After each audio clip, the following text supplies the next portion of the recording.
সহজে গোলাপ ফুল আঁকার জন্য প্রথমে এরকম জিলাপির মতো করে 3টা প্যাচ দিন।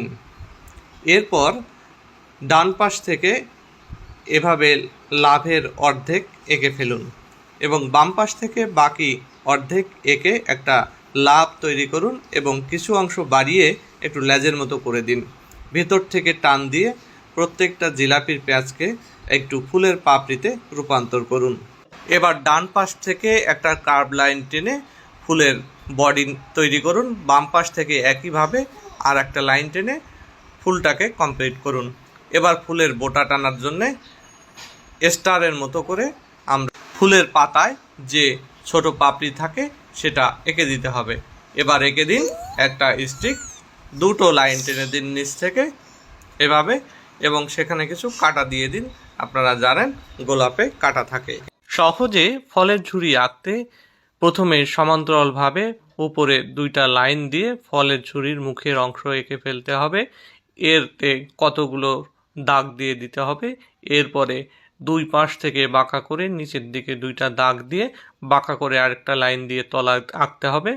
এরপরে এইভাবে আড়াআড়িভাবে কিছু দাগ দিয়ে দিতে হবে এবং উল্টা দিক দিয়েও এভাবে কতগুলো দাগ দিয়ে এতে একটা বাঁশের টেক্সচার দিয়ে দিতে হবে। এরপরে উপরে প্রথমে মাঝখানে একটি আনারস এভাবে এঁকে দিতে হবে। আনারসের গায়ের যে দাগগুলো সেগুলো দিয়ে উপরে পাতা এঁকে দিতে হবে।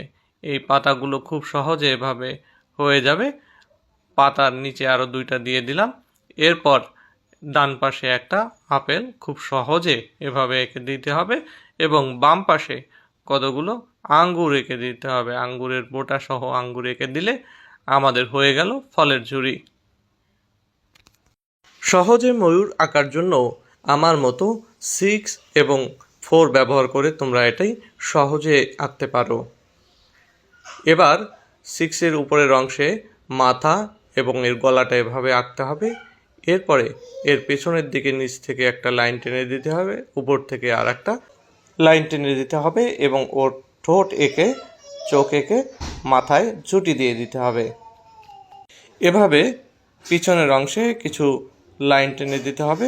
এরপর ছোট ছোট কিছু পালক এভাবে এঁকে এই গোল অংশটা ভরাট করে দিতে হবে। পেছনের নিচ অংশ থেকে এবং উপরের অংশ থেকে এভাবে একটা গোল এঁকে দিতে হবে। এরপরে সুন্দর গোল এঁকে ফোঁটা দিয়ে দাগ দিয়ে দিয়ে ডিজাইন করে দিতে হবে। এবার নিচে 4-এর সাথে এভাবে ডবল লাইন দিয়ে পা এঁকে দিতে হবে এবং এর সঙ্গে কিছু নখ এঁকে দিতে হবে। হয়ে গেল।